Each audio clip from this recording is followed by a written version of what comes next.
All right. It's Friday afternoon here in Atlanta.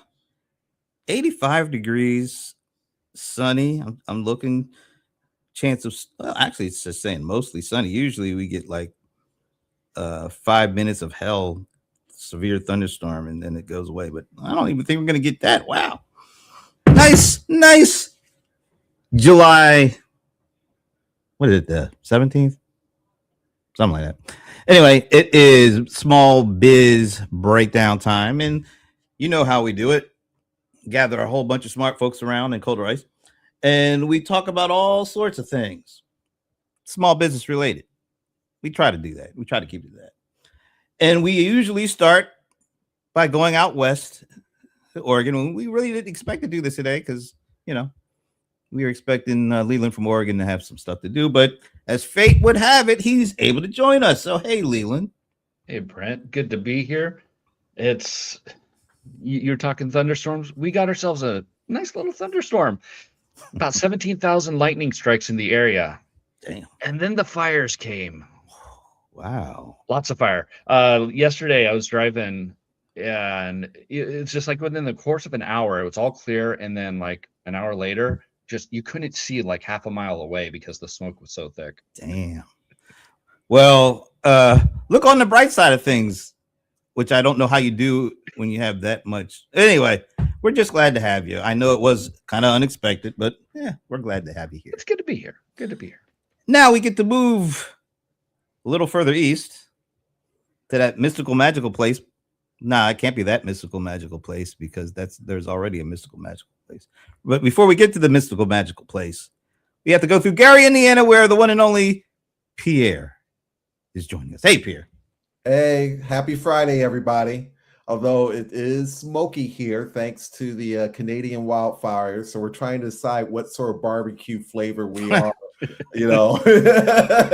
Still deciding, some people think we're Montreal barbecue seasoning because of the smoke. And other people say, well, I got to represent Illinois. I got to represent Indiana. You know how the states are with barbecue. So, well, look, I live in Georgia, the South. I mean, Texas, there's Memphis, there's North Carolina. Texas, I think I already said that. It gets really serious around these parts, so I totally understand. But maybe get some Canadian bacon since it's coming from. Anyway, yeah, say that. All right, moving a little further east. Now we get to the mystical and the magical place that is Medina. She is the one and only Madam Mic Drop, Even a Taylor. Hi everyone, great to see you. I'm in my new temporary on again, off again place of work, also known as my mom's condo. So I've been doing lots of estate work, and I have also been flipping and reframing the contest. You unfortunately got an accidental picture, but like, can I just say, older people, and I am an older person, but I've got like, how long have we been in the States? 55 years and thousands and thousands and thousands of pictures in bins. So I have like an idea for folks. These are ideas that have been popping up for me. One of the things that I've been doing, because that is a trudge, I'm kind of scanning them in because I'm curating these images. But something real fun that's like a family tip is when you are cleaning out your images, and if you know who people are or you can guess or something like that, share them. I have been DMing, as you can see, I've been DMing folks like, oh my God, I think this is you. It's like, these are my friends who are all like in their 60s, and I'm finding pictures of them like when they were 8 in folklore costumes and like all kinds of crazy. It's so fun. Well, I'm glad you're, having some fun while doing all that. But I think I'm just going to move on because you mentioned older people, and I thought it'd be a good time to bring on the cold one and the bold one. He is John Colder Ice Lawson. You're annoying. Just annoying. I thought that was a really nice introduction. I mean, I segued right off of what Even has said, and She set it up perfectly. I couldn't have done it better myself, and I just took the ball and ran with it and passed it to you. Whatever. See, you're in a mood. Yes, I'm in a mood. All righty. Well, it's the mood time for asking you guys the regular thing I ask you every single week. A lot has happened in a week. We're definitely back in a war, I think. And I guess we're actually back in 2022 after last night. It feels like we're back in 2020. Anyway, who wants to tell us how they're feeling this past week? No volunteer. Oh, Ramon's not here to volunteer. He usually would beat that one up. All right, I guess I have to pick somebody then. I'm going to Leland. My week has been a little bit more heads down. It's been a little busy, cleaning and stuff like that. And well, one thing that I saw, interesting news piece, and it's about Starlink, and they've announced their V3 satellite, which is going to have higher bandwidth. But the thing that, and I don't think it's gotten as much attention as I think it should have, is that you're going to be it's going to give the ability to give 5G internet to unmodified cell phones. So that to me is, I think, probably one of the bigger like, it could totally upend like the cell phone industry on its head to be able to, it's just like Apple, Android, any kind of phone that has 5G can just connect to these satellites, and you don't have to have any special equipment or anything like that. And you can get about 150 megabytes download speed. I mean, could you imagine like cell phone towers not being necessarily a thing in the coming years? I'm just thinking that would be like really exciting. That's the kind of piece of news that kind of stuck out to me a little bit, is all this V3 going on. And it is kind of interesting. I know that they're of SpaceX, that the stock went down below. It's IPO. Yeah.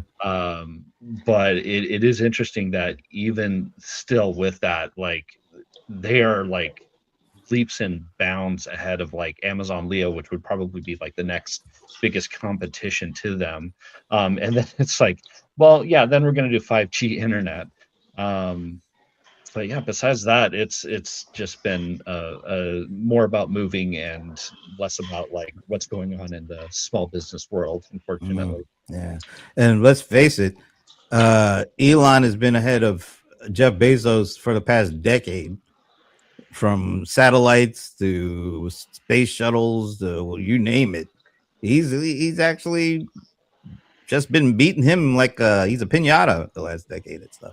Well, there's other too. I mean, with the Teslas and the technology that went into that, and then there's a lot of other companies that are trying to catch up to him. But it's kind of hard when it's like, you started the race and you're 10 miles down the road. Yeah. That's interesting. All right. Who wants to go next? Go Ivana. I'll call on Ivana. Yeah, call. Call on me. I think I'm going to reference something that I think we put in the chat this week. Did my image just switched? It's very annoying, the video. Your video actually looks good. You look good. Okay, Yeah. awesome. So I think we put in the chat NFIB survey and optimism going up, and I made this comment about the boiling frog and a new normal, and how and all this to say that the second thing I saw soon after that was actually an article coming out of the UK, where their optimism index has gone like down, like way down. And it occurred to me, especially as the World Cup has been winding up, just the enduring optimism of the American entrepreneur. It never ceases to amaze me. And I think there really is something there, but to be really practical, it just landed to me as if entrepreneurs are like, okay, let the world, like, okay, economy and world, you do you, boo. I'm going to do mine. And that's kind of what landed for me after reading that. All right. Am I supposed to call on someone? Are you supposed to call on someone? Yeah, go ahead. You do you, boo. All right, John, I want to hear from you. Well, we are wrapping up our fun time with soccer in Atlanta, and it has really been an absolute boom for the city. So I'm looking forward to hearing the outcome for our city, and that's kind of exciting. We got through it. With no real incidents either. No real Kind of incidents. amazing when you think about it. I haven't heard of any incidents really at all, except for, the resident calling FIFA to tell them to change the call. But other than that, there's been no incidents. Nope. There have been serious incidents, and I don't even know how you can blow past that. Did you hear of the outrage that happened in Boston? I mean, they ran out of beer. The Scottish people drank Boston freaking dry. Wow. And if who would you're a have thought small that? business owner, right? But you gotta love that. You If have just not really gotta. drank with Scottish people, like for real Scottish people, you don't know Yes, drinking. I have. Well, there's I the flip absolutely side. have. The flip side Yeah. is Irish folks are pretty good drinkers too, from what I hear. It's the red hair. I don't know. All right. Well, But I just thought that was my favorite thing. I loved watching them. All right, go ahead, John. No, that's it.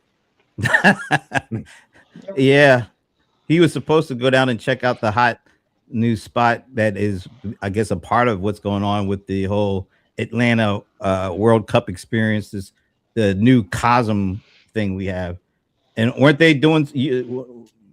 One of our guys was down there doing his thing. What was he here? Wasn't he here to kind of do something with that FIFA experience in Atlanta? Yeah, I mean, he was working the whole week at Cosm. It's been a big, draw. Atlanta is the place. That's all I'm going to say for any kind of big stuff. Whatever. Except for Falcons, because they can't seem to win a playoff game. But we're full. Anyway, Pierre, I think you're the only one left. Yeah. This week was interesting. I think the big thing I noticed a lot of, I've been starting to play a little catch up on all the stuff with the World Cup, but mostly around, I guess, small businesses that have kind of created this sort of festival event. I know that a lot of times, I think for this particular time, I think it showed a lot of people coming together and enjoying themselves, despite a lot of things that have gone on.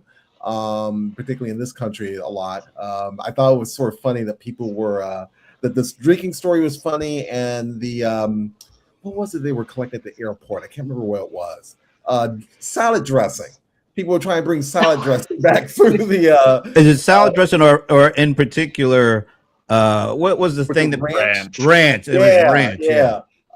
It's one of those whimsical things that I think sometimes we need. I think particularly for small business owners, particularly now, just the idea of of a spirit of people just enjoying themselves, and it'll be. What I'm really interested in is hearing the economic impact. I know we're kind of early; we're still gotta get through the finals of World Cup and assess, but I'm interested in seeing how that impacts small businesses in particular, because I know Baum, I think he was the former mayor of Chicago. He kind of had this conversation that went viral about why Chicago didn't host a World Cup, and he had concerns with FIFA. But to me, just the event itself, having it being more organic. I was listening to CBS LA talk about how restaurants were gathering people together on a regular basis, people cheering them on, whether you're Argentina, Mexico, and so forth. I think those sort of stories, I think, were more worthwhile. And I'm really interested in seeing how much that energy fickled into some sort of economic impact for restaurants and businesses that really got into the spirit this time around. That's my 2 cents. I think the U.S. I guess the whole North America, U.S., Canada, and Mexico are all part of this, right? I mean, there's some stuff going on in Mexico, and I guess there's. So I mean, you have to wonder. We work so well together to pull this off, and yet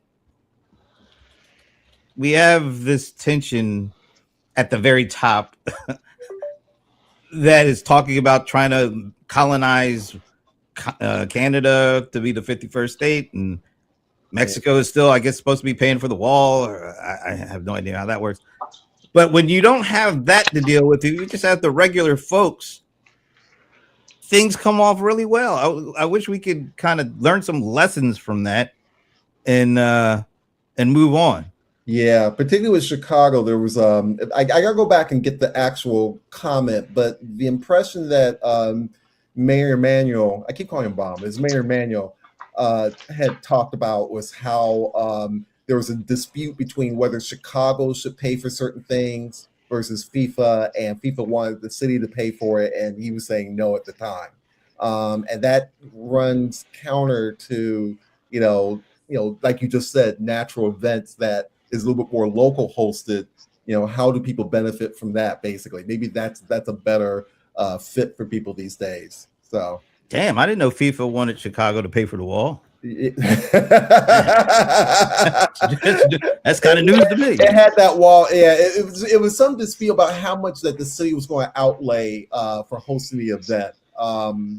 That was and Emmanuel was not having it. He thought in his eyes, he thought that it would be detriment to the city in the long term, which plays into a larger picture of, for cities, you want events obviously to bring people around and gather up all this energy. But at the end of the day, who flips the bill for certain things like cleanup and licensing and that type of thing? I mean, where does the money really go to? Does it really get into the small business owner's pocket, basically? And I that sort of tension seems to be coming up more frequently these days. All right, that's some good stuff. Somebody had something to say? I was gonna say I love the stories of where FIFA were covering up like Heinz ketchup and the Franz mustards and Gillette like stadium, they draped a thing over it. And so like the response is like Gillette is like, okay, well, here's our new logo, and it's basically the Gillette logo draped over it. Or Levi's, I think stadium did that or something like that. Yeah, they had to take Mercedes Benz off of our stadium, and they ended up wrapping the entire stadium. Well, that's because FIFA made deals and they were trying to keep the branding that was already in place. Oh, come on, man. It basically cover up any if you aren't paying any money to FIFA, you've got to cover up your branding. Ugh. And it doesn't even matter if it's hot dog. And that's, come on, man. Yeah, all right, whatever. Now you made it. We had a great story going, and leave it to Leland to get a bad taste in our mouth at the end of that. Jeez. All right. Well, we can cover it up. Just kidding. All right. Under the rug. Sweep it under the rug. All right. So here's a serious question for y'all. As small business people, do you care about going back to 2020 and figuring out the election stuff? This is serious. Do you care?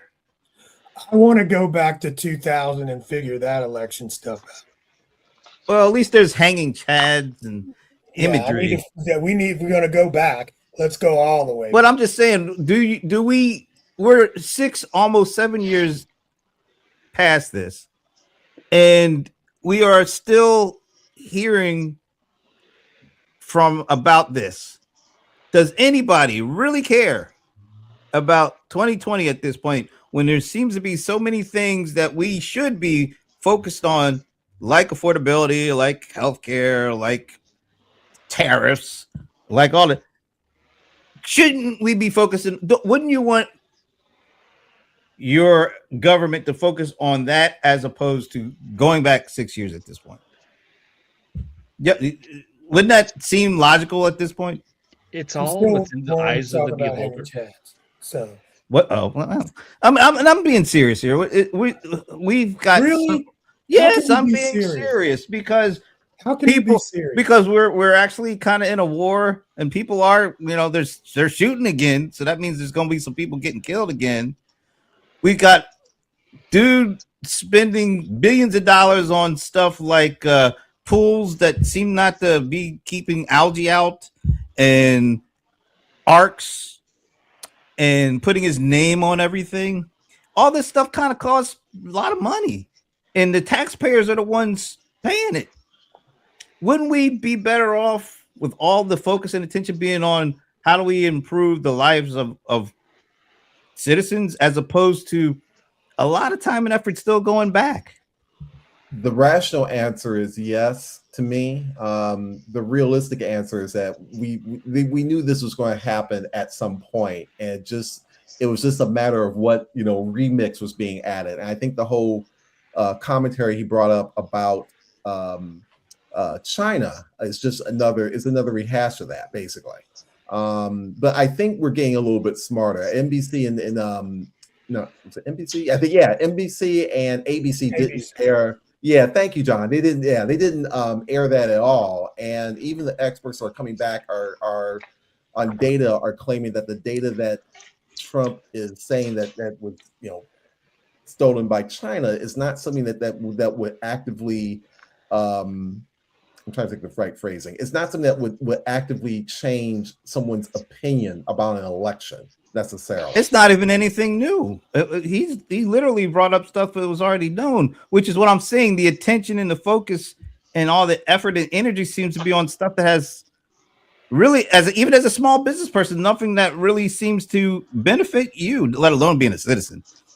I'm just wondering why, if all this is going on, and I forget the numbers you were mentioning, Leland, how can small businesses people be that optimistic when there doesn't seem to be a whole lot of things pointing to help them? I don't get it.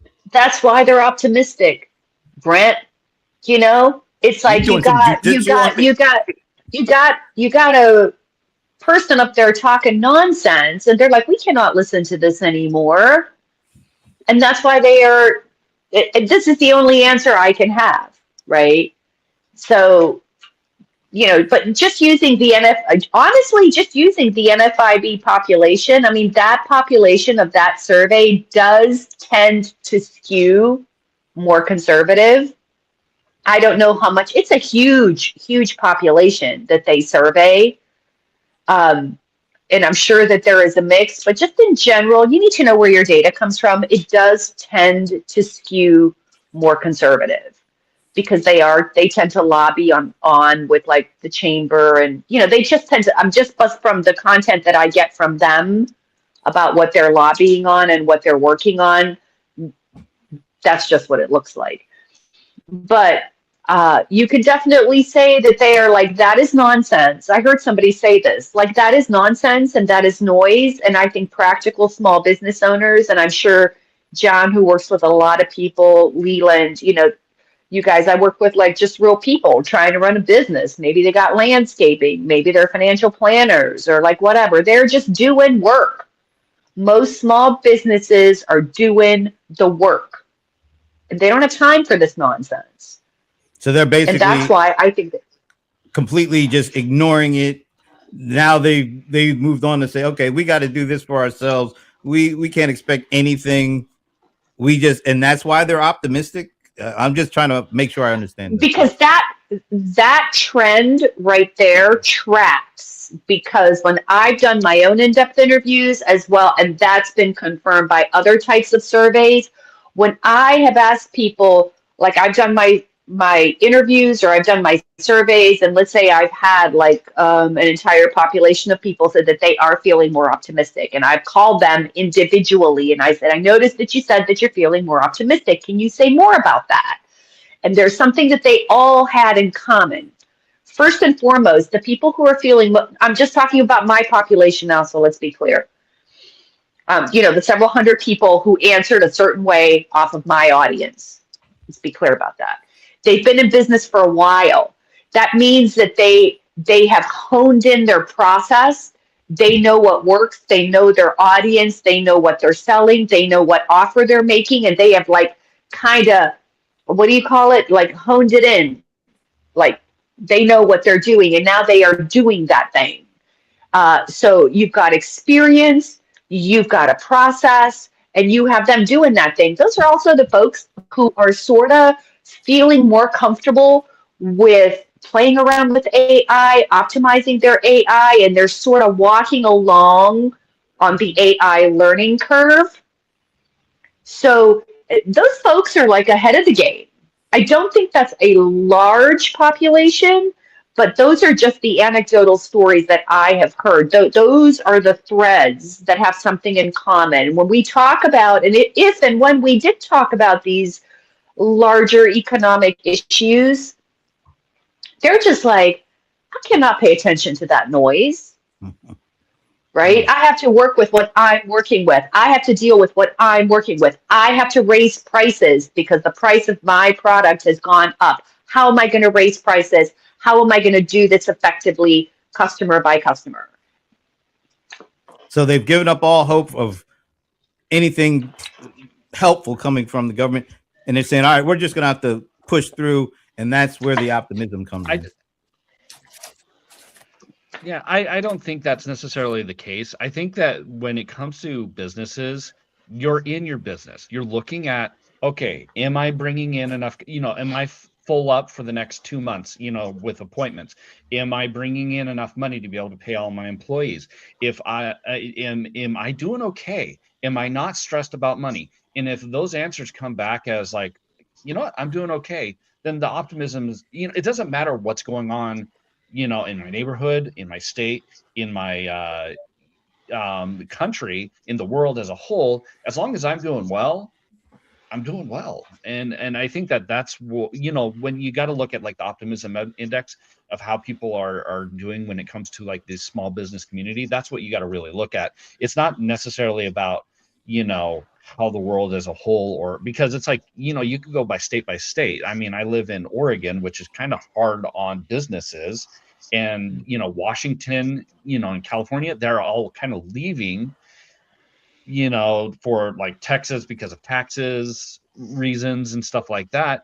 You could probably see optimism may not be necessarily that good in this area. But it's all about like your business as a whole. That business could move from point A to point B and then all of a sudden be good, or they may be able to make it stick in or in where they're at, and just they're fine. So it doesn't, to a certain extent, matter what's going on the outside. Sometimes it does. I think for small businesses, I think when they do get concerned about the politics, it's more about policy. Something similar to what happened with Polestar. That's the branch of Volvo that now they are not able to sell their cars in the United States because of componentry, and that in fact it's a Chinese company that owns them, Geely. They've owned Volvo for years. The interesting story is that there's one of the models, I think, which is an SUV, is supposed to be built in South Carolina. So they're trying to figure out how to circumvent that. But as of right now, they don't have a lineup at all. And that came from policy. And I think when small business owners look at, I agree with the back of what Leland has said and what Evan has said. There is that optimism comes from looking at the immediate tasks at hand that you're doing to deliver your services or offerings to your customers. But I think when it comes to policy, that tends to be more of, it feels like it could be I wouldn't quite say long range, but you are looking at how could this possibly impact me if I'm making plans to produce a product and I have chips are being made by a manufacturer in China. I'm impacted by this administration's decisions on whether or not I can have access to that production source. So I think a lot of times what small business owners are looking at is more this, what are the policies that may impact me?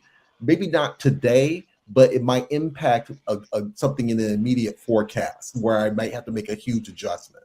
And I think if you're not looking at that, I think it's not going to say it's easier to be optimistic, but you kind of need to be optimistic to kind of keep yourself plowing and going ahead at some level.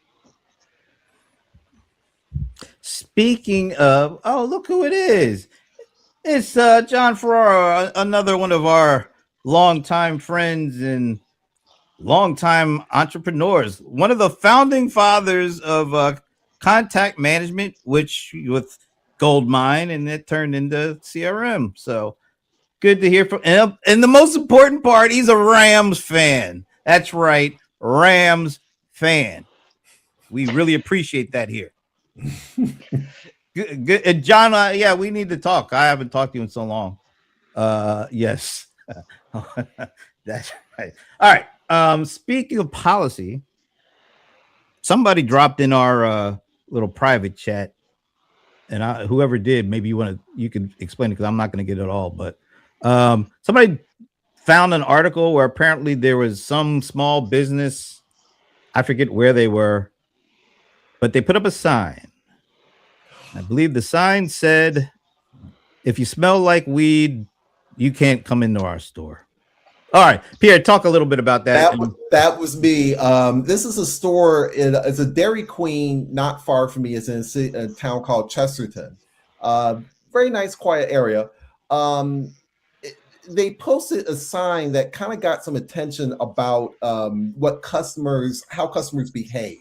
And one of the things that they didn't want are customers who smell like marijuana coming in to order their food. And it kind of it caught my attention because I think this is really the first time I've ever seen a store imply that they won't serve somebody who smells like weed, basically. And so it makes me think, well, how frequently has this been a problem? Because clearly, if it's frequent enough, the store had to respond to it. And I'm not sure exactly how.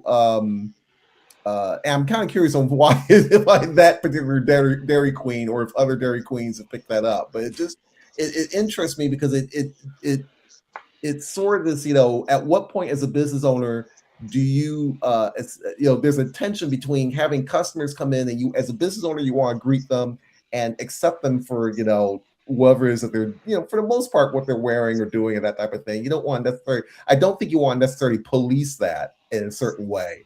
But the flip side is you still can't, the old adage, no suit, no shirt, no shoes, no service. There's some things you need to have as a bare minimum. Go ahead. One of the things I checked out the article, it was pretty interesting. But as I always find, I find the comment section more interesting than the actual story. Yeah. And the very first comment I saw had nothing to do with weed, but they're like, before you get to the weed smell, can we get a sign up for people who just smell bad? We don't want you smelling in our store.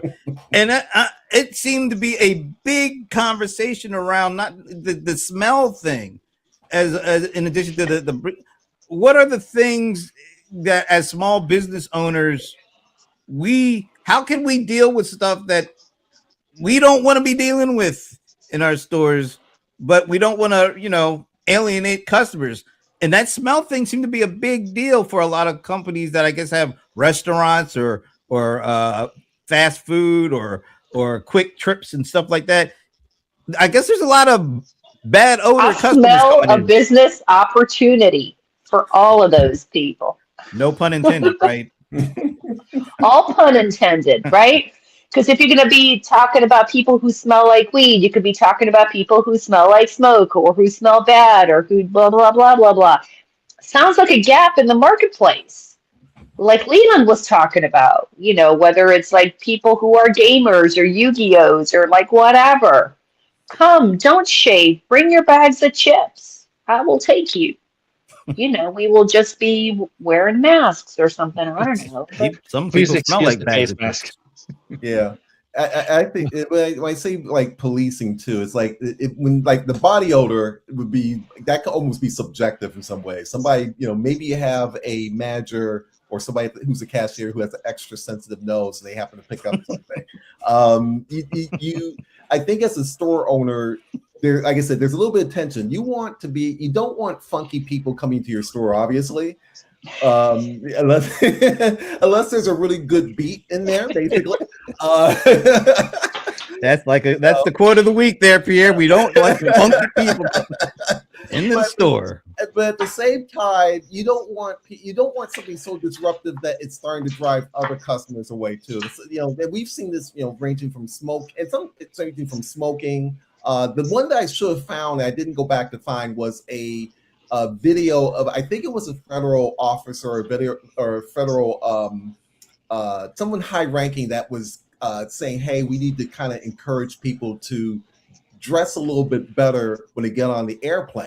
People are coming in their PJs, sometimes in their slippers, and not really, which is a high contrast to going back to like when the golden age of airplanes, where you were given a nice meal and you got to see people, ideally in a suit. It was an event. It was a thing to do.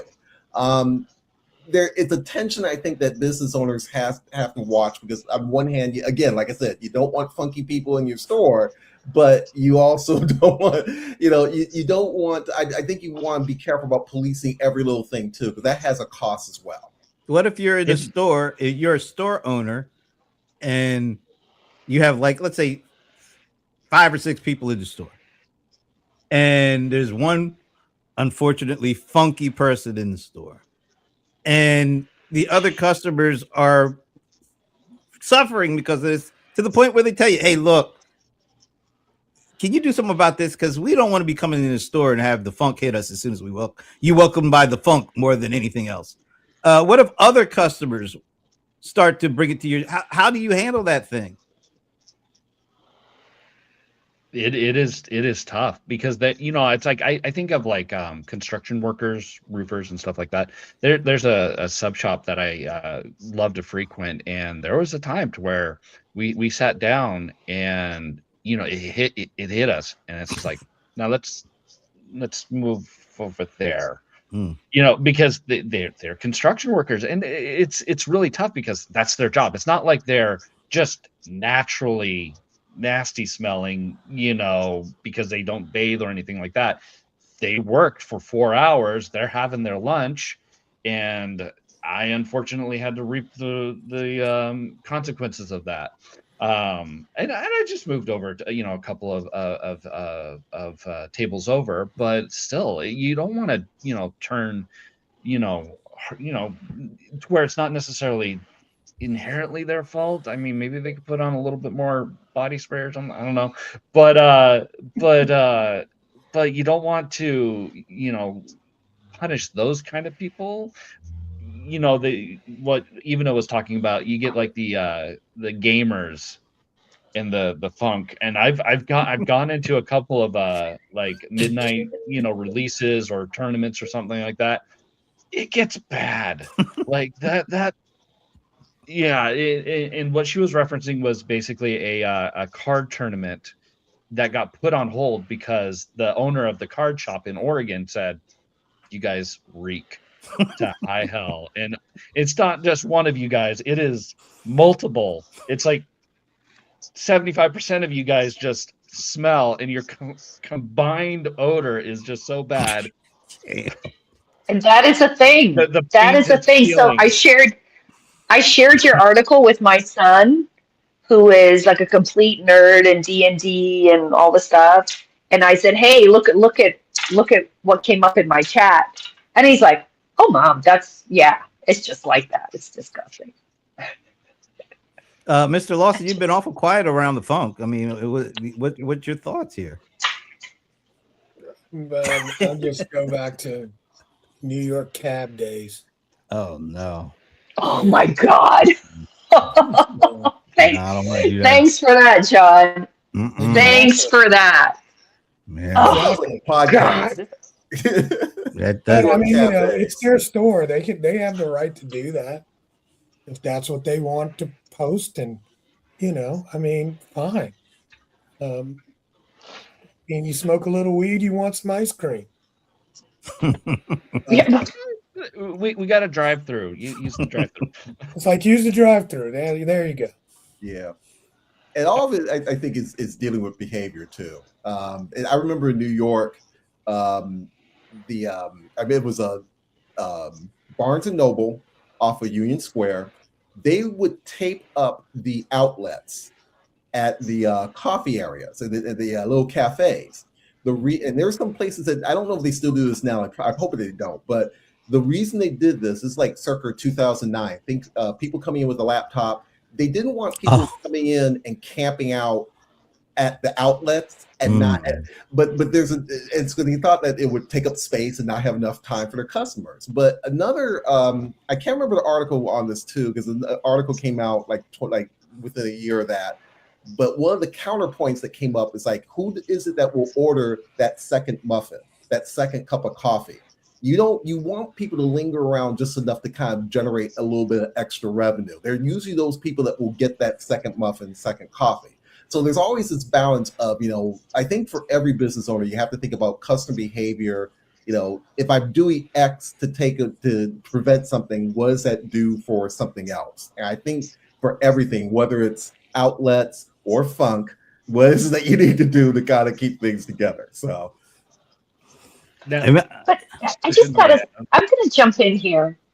I just feel like I feel like on behalf of Ramon, I feel like I'm channeling Ramon right now. But honestly, I'm going to turn into like the grizzled old lady that I am, and that is, we like John had said, use the drive-through. How about a little bit of personal responsibility on these kinds of things? Because that's why we can't have nice things. Because people think that they can do whatever the heck they want to do, and they can. But you have to understand, the argument when I was growing up and be like, it's my life. And they're like, it's not your life. People are looking at you. It's my life because you're mine, right? Like parents would say, or all the types of things, or your rights, your fists ends where my rights begin, or on my face, or whatever that kind of thing goes. All I'm saying is we impact other people. You're moving through the world impacts other people, and how you occur in the world, whether it's what you're wearing or how you're smelling, that is a personal responsibility. And I don't even know. I yell at my 26-year-old grown man son on a daily basis. Like, dude, like, are you really going to go out like that? Or, that kind of thing. Mom. So, yeah, you just put them all out on Front Street. I know. Yeah, everybody knows now. To John's point, I think that a small business owner has the right to do whatever they want, who they want to serve, what they want to serve. You're a private business. That is the good side of being private. The fact that you control your experience and the experience of your customers. That is the good side of being a private business, right? The bad side is there's no one there to help you. Like I said, there's opportunities out there. By the way, people who want to create certain spaces. If you want to see some of the things that happen to people when they go to a store and act the fool or smell the fool, I don't know how that works, but just go on to YouTube. And put in arrests, like restaurant arrests, you will see some of the craziest things you will have ever imagined people doing. This one, I guess I'll tell you this latest one I saw. Chick was at a Walmart, and apparently her boyfriend worked at a Walmart, not the one she was in. He wasn't working then.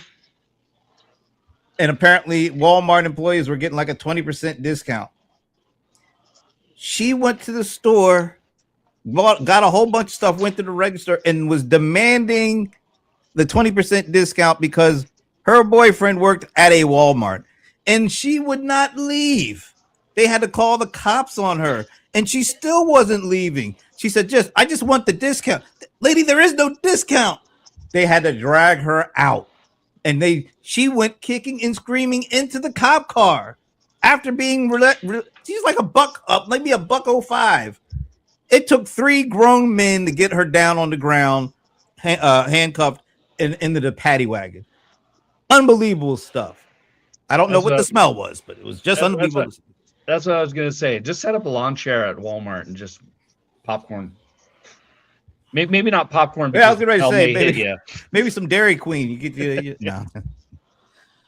All right, I got one last thing, and this is all due to Madam Mike Drop herself. This is as soon as I saw it, I was like, she's been saying this for months now. So I was stopped in my tracks by a headline. It said, don't just think that AI is after your jobs. AI will fire your customers too. I was like, damn, that sounds pretty good. I gotta look into this. So I got this little clip, and it's inspired by Madam Mic Drop, Evan Taylor. Let's check this out. A few weeks ago, I read a paper called The AI Layoff Trap by two professors, Jerry Tsoukalis and Brett Falk. It's a warning about a possible future where AI is good enough to do a lot of our jobs. Companies would start replacing workers to cut costs, but those workers are also customers who spend money at businesses. If every company fires a lot of people, eventually hardly anyone is left with enough money to buy anything and keep the economy going. What scared me most, though, wasn't the idea that mass layoffs could happen. It was that even if CEOs see this crisis coming and desperately want to avoid it, they might not be able to. Waiting for the firms to figure it out for themselves, I think, is the worst possible thing we can do. The CEOs are coming out, from these foundational labs, and they're constantly saying AI is going to replace everyone's job. And the main question we wanted to understand is who's going to be left to buy products if everyone gets automated and replaced by a robot? I've been hearing even to say that for at least 3 or 4 months. I could not believe when I saw it. I was like, wow, I wonder if they've been watching us, because even has been saying the exact same thing. I've been asking this question from not before AI, but a lot of other things. If you're not paying your employees enough, if you're not, you know what I'm saying? If all the things that we talk about. My biggest question for the last year and a half or so has been is who is going to buy your stuff? My most popular articles right now are articles about how, excuse the phrasing, but how to get your customers to buy your stuff when they don't have any money. I think that is the biggest theme right now on DIY marketers. So I want to turn to the resident AI person. I guess we don't have that, so we'll go to John. Is it too late? Or is this the train already too far down the track for that not to happen? Because it seems like the train is already pretty far and moving pretty fast.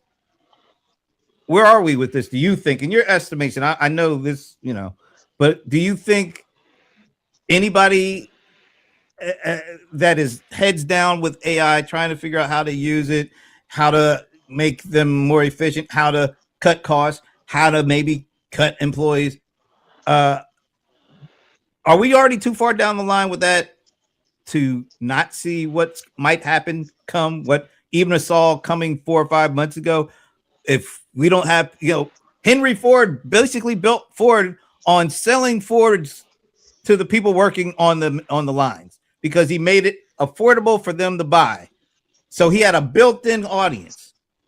Are we going to lose all of that and not just fire companies, but fire customers or employees, but fire customers because we think we're going to be better off putting AI in and employees out?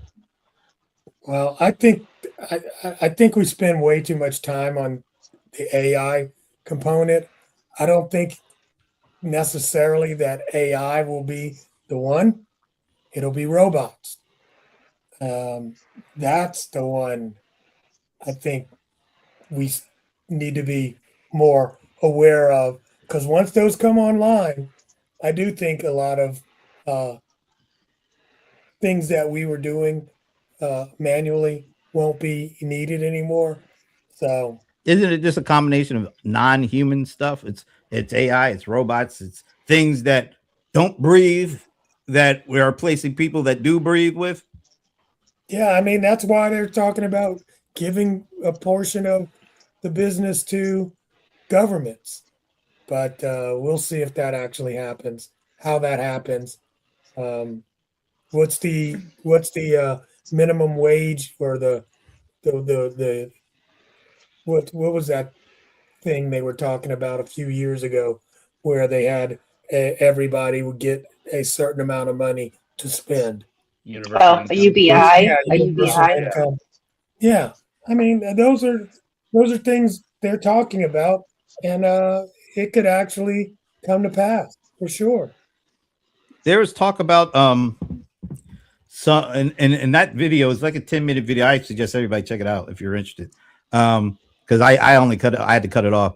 But they talk about the potential of having some kind of AI usage tax for if you cut X amount of employees and use AI or robotics or whatever, you're going to have to pay a certain percentage tax if you have a net loss of employees for that. Do you think that'll fly? It might. No, I can see them. no. All right, go ahead and explain. No, you said it very loud. Oh no, and proud. I interrupted Pierre, so go ahead.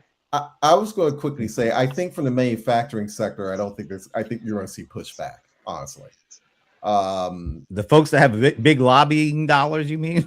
Well, I think it's a sort of, it starts trading dollars from hiring people, which has a certain effect, not just from the company, but maybe in the communities that they serve or they invest in to put a plant in, to instead of just having that, those dollars now are going to some sort of tax. I think companies that manufacture, even if it's a small level of manufacture, it's not necessarily automotive, probably would push back for that at least, because a tax would feel like dollars that should be going to some other type of investment. And we know how businesses are. When you say tax, that it's like, why are you taxing me more of this? So I can see that happening basically. All right. Oh, Leland, you look like you're going to say something. I'm just going to say, it's one of those systems that if we get to the point to where we have no workers that are not making money, then who's going to pay for these companies to utilize AI? It's a whole system that, could implode in on itself, to where if these companies, and it's a kind of damned if you do, damned if you don't kind of situation, because if you do the AI, you're saving money, but potentially no longer having workers who no longer have money to no longer buy the products. But if you don't do the AI, then all these other companies are going to do the AI. They're going to do the work. They're going to get over you as a company, and you're going to employ yourself. It's just a, I guess what's gonna happen, what path are we going to go down? And I think that ultimately in the end we'll find a way to kind of meld, because we've been in situations like this before, to where all of a sudden massive amounts of people have been laid off because some industry is no longer dead. A lot of people like to go back to the horse and buggy kind of, it's like we have that whole economy gone, and we may have this whole economy of cell phones gone because of Elon Musk. I don't know, but this happens. We'll find jobs. You got to have purpose for people, or else madness sets in. They can watch wrestling all day. Soap operas. Yep, get her done. But I mean, the thing is, there's so much upheaval that happened in the automobile industry. Literally, cities and towns were decimated, and still are. So there wasn't some,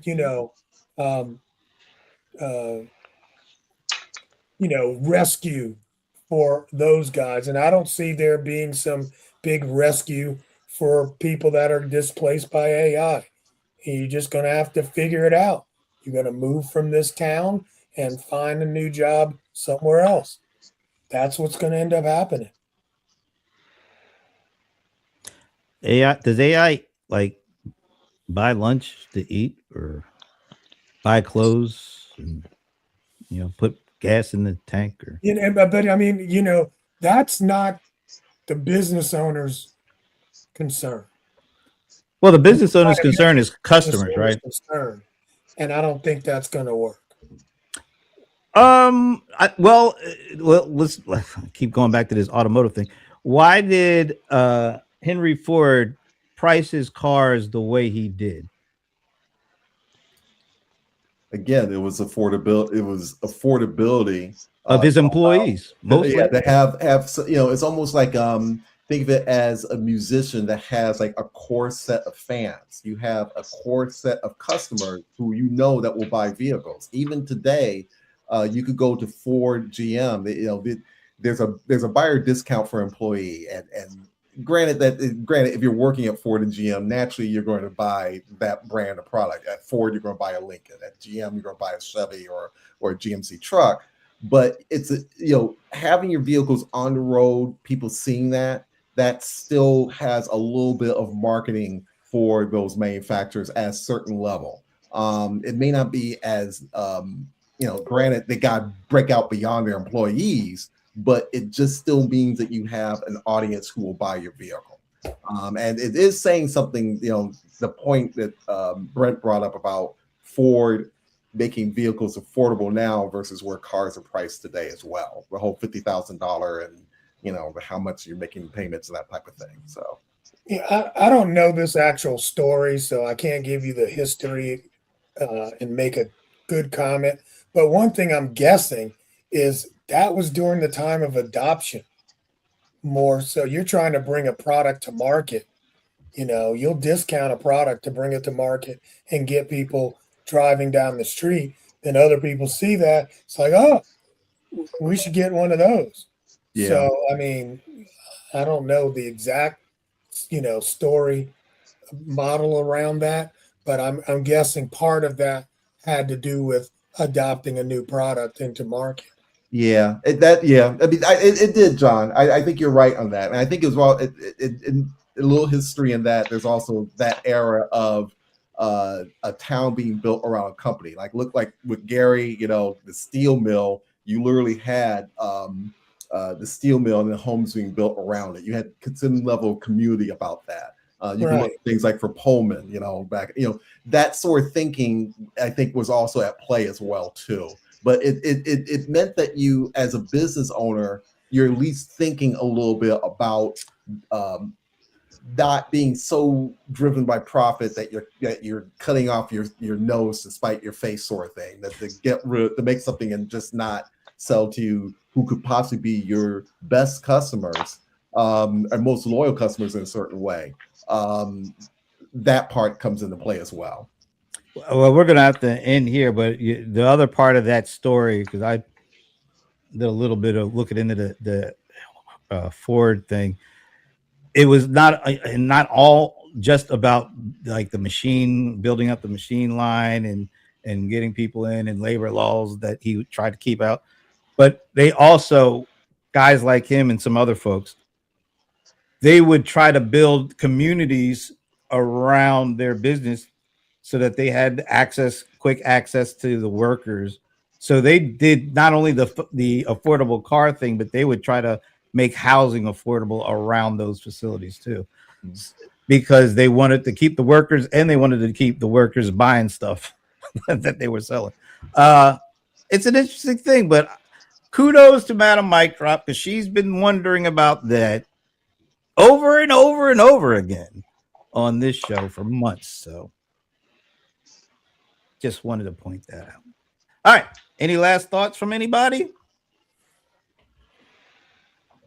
Stay safe. Take care of your health if you're affected by the Canadian smoke. That's a good one. I guess I'll just add, if you're going to the Dairy Queen, you might just want to take a break from the weed and wash up a little bit. I'm sure everybody will appreciate it, except for Lawson, who was shaking his head. All right. I'm shaking my head. All right, folks. We will see you next Friday. Have a great weekend. Try to stay cool. It's still hot out there. We'll see you then.